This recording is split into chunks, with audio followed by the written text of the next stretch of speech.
السلام علیکم دوستو، میں ہوں خورشید خان اردو ادب سے۔ دوستو آج کا موضوع ہے موازنہ انیس و دبیر۔ آئیے شروع کرتے ہیں۔ اردو تنقید کی پہلی تقابلی کتاب کون سی ہے؟ تو موازنہ انیس و دبیر کو ٹک کیجیے گا۔ اور اس کے مصنف کون ہیں، اس کا شاعر کون ہے؟ شبلی نعمانی ہے۔ موازنہ انیس و دبیر کا شاعر کون ہے؟ شبلی نعمانی ہے۔ موازنہ انیس و دبیر شبلی نے کہاں لکھی تھی؟ تو یہ حیدرآباد کے قیام کے دوران میں لکھی تھی۔ انیس و دبیر کا تقابلی مطالعہ شبلی نے کس عنوان سے کیا تھا؟ موازنہ انیس و دبیر کے نام سے۔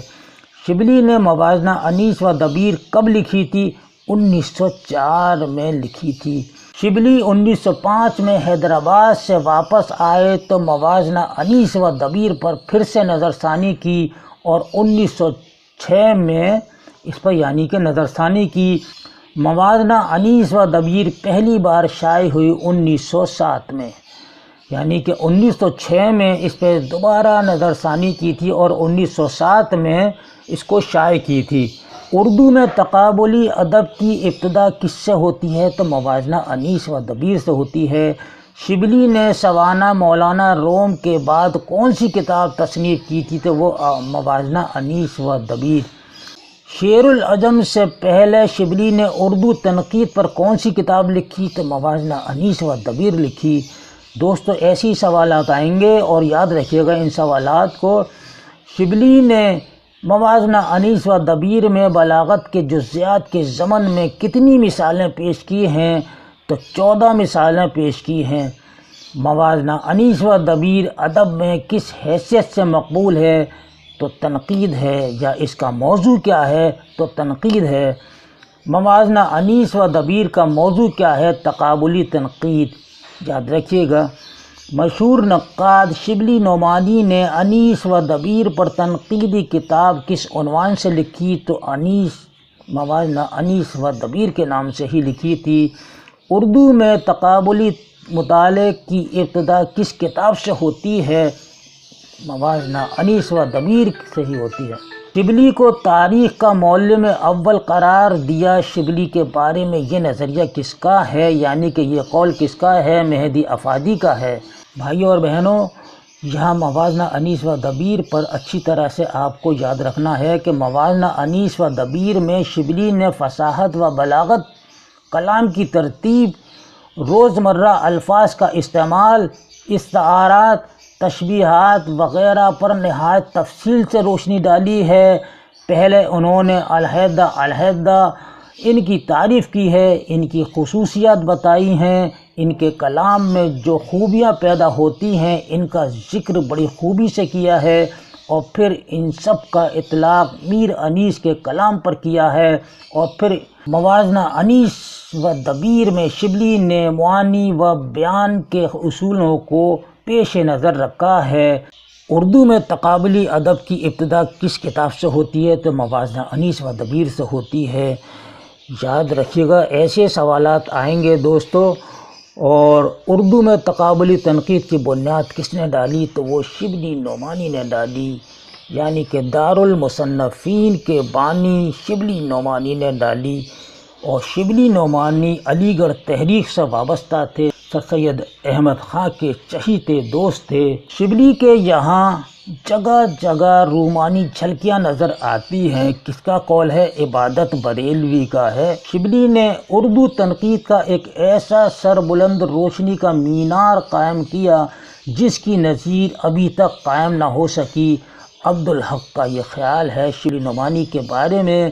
شبلی نے حیدرآباد کے قیام کے دوران کون سی کتاب لکھی؟ تو وہ موازنہ انیس و دبیر لکھی 1904 میں، اور 1906 میں اس پہ نظر ثانی کی اور 1907 میں اس کو شائع کر دی تھی۔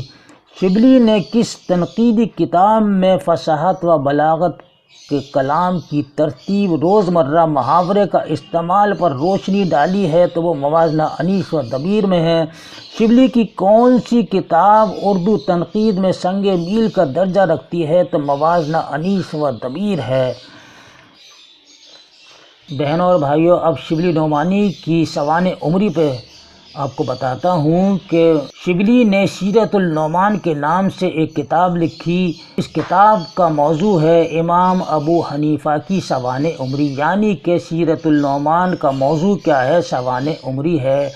اس تصنیف کا پہلا حصہ 1889 میں اور دوسرا حصہ 1890 میں لکھا گیا، اور یہ کتاب 1891 میں مکمل ہو کر شائع ہوئی۔ سیرت النعمان الفاروق کے نام سے ایک کتاب شائع کی جو 2 حصوں پر مشتمل ہے۔ اس کا موضوع ہے حضرت عمر کی سوانح عمری۔ حضرت عمر کی سوانح عمری پر شبلی نعمانی نے کون سی کتاب لکھی؟ تو الفاروق لکھی تھی۔ اور سوانح مولانا روم کے نام سے بھی ایک کتاب شبلی نعمانی نے تصنیف کی ہے۔ یہ جلال الدین رومی کی سوانح عمری ہے اس کتاب میں، جو 1906 میں شائع ہوئی۔ سیرت النبی اس کتاب کی پہلی جلد شبلی نے مکمل کی تھی، اور دوسری پر شبلی نے کام شروع ہی کیا تھا کہ شبلی کا انتقال ہو گیا۔ ان کے بعد سیرت النبی کو شبلی کے شاگرد سید سلیمان ندوی نے خود شبلی کی فرمائش پر اور وصیت پر مکمل کیا تھا۔ یاد رہے کہ سیرت النبی کی کل 6 جلدیں ہیں۔ اسی طرح مقالات شبلی یہ 8 جلدوں پر مشتمل ہے۔ کلیات اردو بھی دیوان شبلی جو فارسی میں ہے، اور مسلمانوں کی گزشتہ تعلیم 1887 اسے شبلی نے پہلی بار تالیف قرار دیا ہے۔ المامون شبلی نعمانی کی مشہور کتاب ہے۔ اس میں مامون رشید کی زندگی اور عہد سلطنت کے حالات بیان کیے ہیں۔ اس میں ان اعتراضات کا جواب بھی ہے جو مسٹر پامر نے اپنی تصنیف ہارون رشید میں کیے تھے۔